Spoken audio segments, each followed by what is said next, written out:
Hey, welcome back to Pop Culture Graveyard. I am Hollis, and this week it's a little bit of a different kind of show. I was blown away by the GoGos documentary.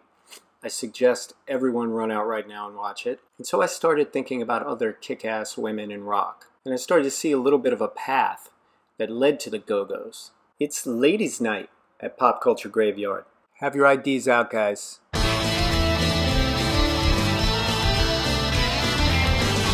This week I just have to tell you, if you have not seen the GoGos documentary yet, that's on Showtime, I suggest you go see it now. You know, it's a little pricey, Showtime, but why not? We did a free trial. Don't tell anybody. It was a fantastic documentary. It chronicled their rise from the punk scene in LA at the Mask and other clubs, all the way through to selling millions and millions of records. It did a great job of balancing the band history with their individual perspectives, and you got to see just how far the band has grown, both as people and as a collective unit. So I thought I'd pay tribute to them and kind of trace the path of how we get a Go-Go's, how we get a kick-ass debut album like this.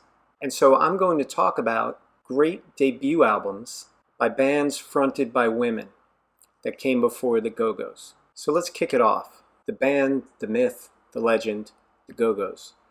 This debut album, Beauty and the Beat, is a monster. It's great. They come from the punk scene, so you get the energy and the spirit of punk, but the songwriting has elements of power pop and beautiful, beautiful harmonies. Their major hit off this, We Got the Beat, was first released as a single on Stiff Records. It's also included here. The other big song off this is Our Lips Are Sealed, which was written by Jane Wiedlin and Terry Hall of The Specials. I don't have to sell that song. It's sugary sweet. When little Jane Wiedlin sings the bridge, oh my God, it just breaks your heart. It's so adorable. Another song on this that I really love is This Town.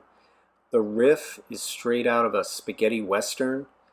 The lyrics are all about their lives in the LA scene. It's a song about Los Angeles. Saw them 2 years ago at the Hollywood Bowl for July 4th. Go-Go's and fireworks. The Go-Go's were fantastic. And hearing them play This Town at the Hollywood Bowl was so fucking meta, I almost exploded. They're still a great live act. They're still a viable unit. This record sold 2 million copies. Double platinum for your debut is pretty friggin' great. But how did we get here? Let's trace a little bit of a journey of women who rock. So back in October of 1973, Suzie Quatro came out with her first album, and it's a killer.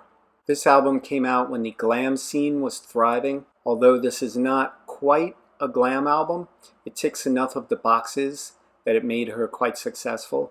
Producer extraordinaire from Rack Records, Mickey Most, plucked little Suzie Quatro and her bass out of obscurity being her sister act, and took her back to England with him when she was only 21 years old. Suzie was in England. They didn't know what to do with her. They wanted her to just be a singer, and she kept telling Mickey, I need a band, build a band around me. She's a fantastic bass player. She needed guys to play with. And finally, he built a band around her. This band of bad boys that they assembled for her, with Len Tucky on lead guitar, who would become her paramour and later her husband. I think there's a chance for us all, gents. Things weren't clicking for the band until they hooked up with Mike Chapman and Nicky Chin, the songwriting experts behind The Sweet and Smokey and a lot of great bands of the era. At around 23 years old, she came out with this album. Mike Chapman wrote the song Can the Can for Suzie, and that's when her career took off. She was very big in the UK. She was even bigger in Australia, where to this day she is worshipped like a god. You could have worse gods than Suzie Quatro. This is a very strong album. It holds up very well today.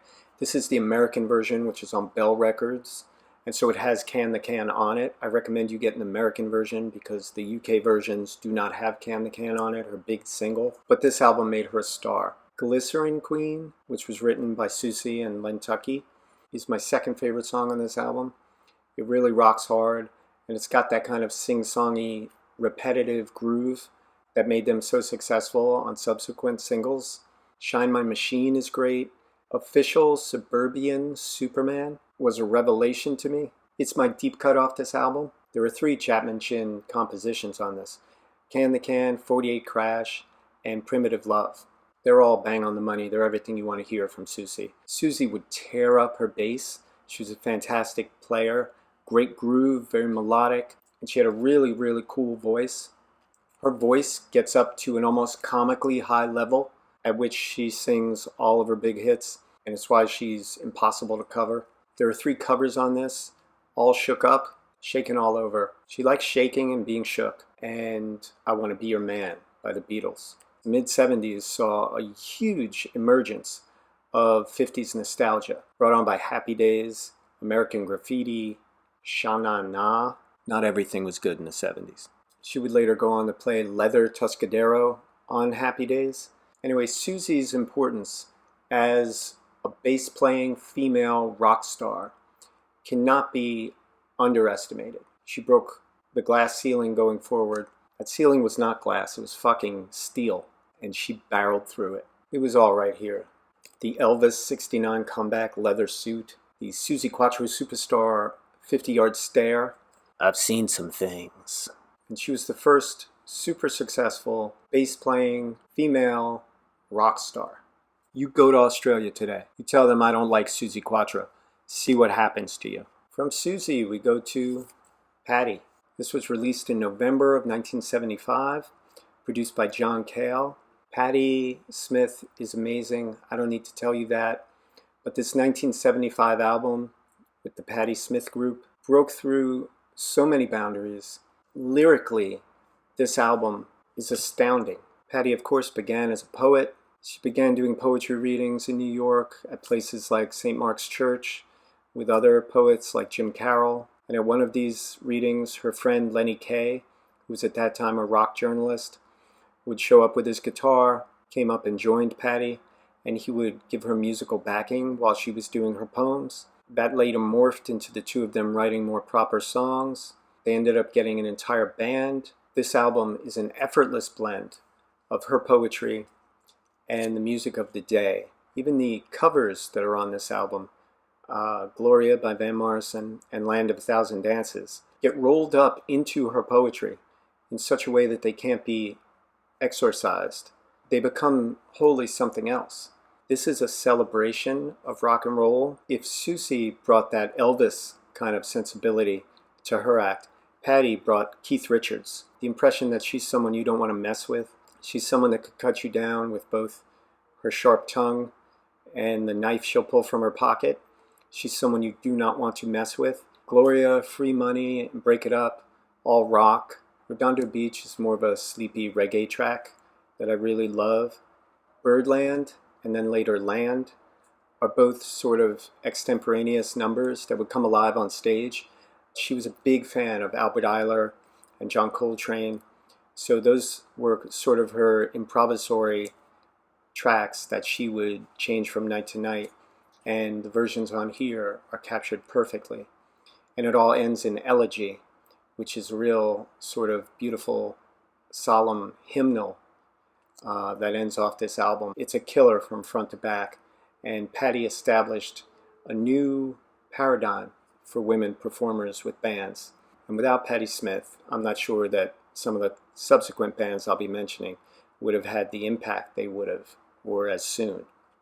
In June of '76, we get the Runaways, an all-female band playing their instruments. This is 5 years before the GoGos debut. This group was put together by Kim Fowley, much like Malcolm McLaren put together the Sex Pistols. Kim started casting with Joan Jett, who was 16 years old at the time and played guitar. She and Kim wrote a lot of the songs. Which one of you girls is Kim Fowley? Kim Fowley is a man, for the uninitiated. Sandy West and Jackie Fox for the rhythm section. Cherie Curry was on lead vocals. Lita Kiss Me Deadly Ford was on lead guitar. And Joan Jett was the rhythm guitarist and songwriter. This album kicks like a mule. I always look for at least 3 kick-ass songs on a debut album, and this has that. It's got Cherry Bomb, it's got American Nights, and it's got Is It Day or Night. Those are 3 really great rockers. The rest of the album is fun. You Drive Me Wild. Dead End Justice is a crazy track. So there's a lot for you here. Would the Runaways have been more successful or done better had they kicked Kim Fowley to the curb? Or had Kim Fowley been a woman who actually cared about the band? I don't know. It's one thing for Patti Smith to break through and push boundaries when she's 29 years of age when her debut album drops. But for the Runaways, who were 15, 16, 17 when they were initially cast and set about recording this album, it's astounding that they did as much as they did in their short time together. They would have lots of problems, as most bands did, but the fact that they were an all-girl band who kicked ass and who pushed through during a time when cock rock was at its apex. And these girls weren't trying to break through in punk clubs with other open-minded individuals.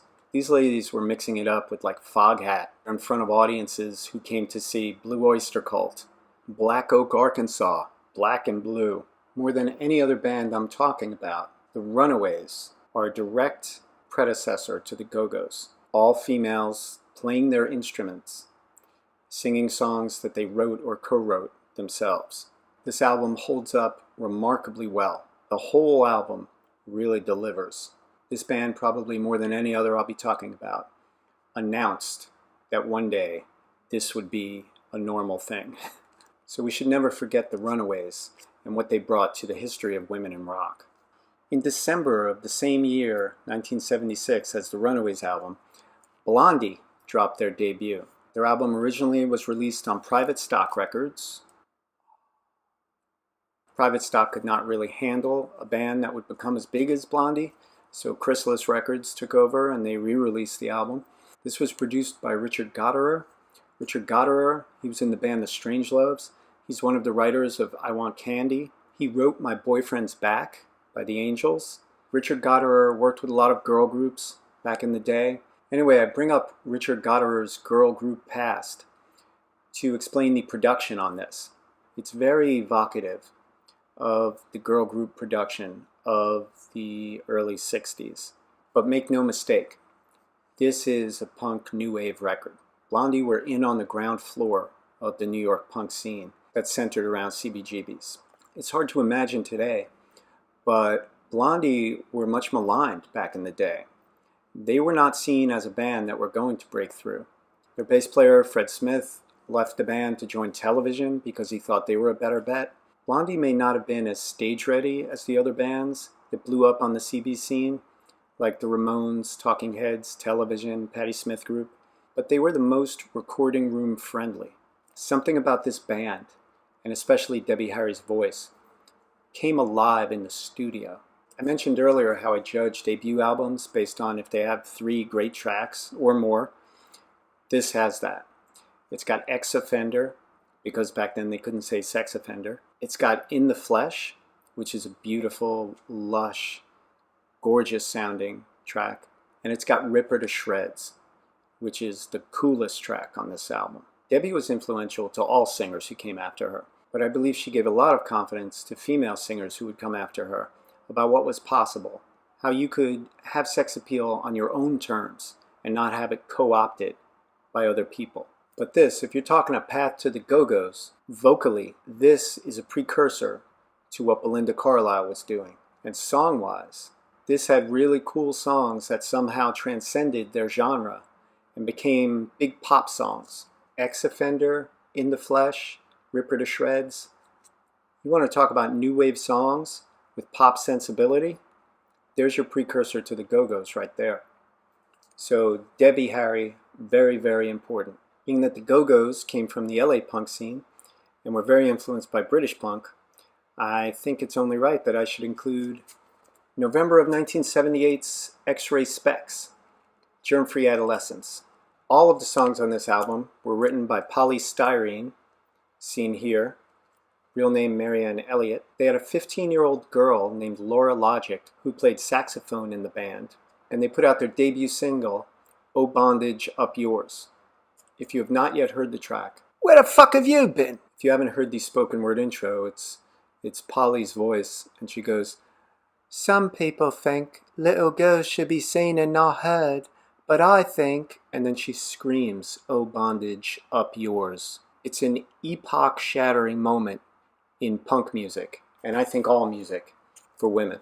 That single's great. It is not included on this debut album, but it's still fantastic. Laura was kicked out in '78, and she formed her own band, Essential Logic, but they still used Laura Logic's saxophone arrangements for all of the songs on the album, which her replacement played.